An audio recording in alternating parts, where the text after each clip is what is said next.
Two parallel lines are cut by a transversal.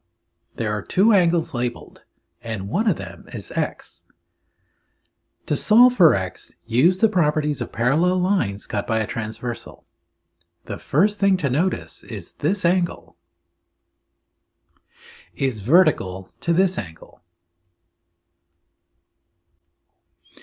Vertical angles are congruent to each other, so this angle is x.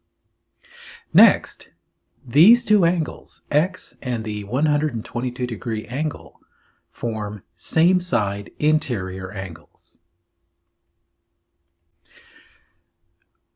The property of same-side interior angles is that they are supplementary. So x plus 122 degrees equals 180 degrees. So now we can solve an equation. 122 degrees plus x equals 180.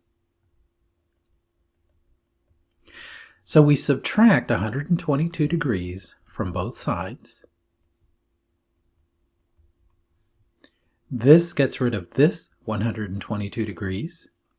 And solving for x, we get that x is equal to 58 degrees.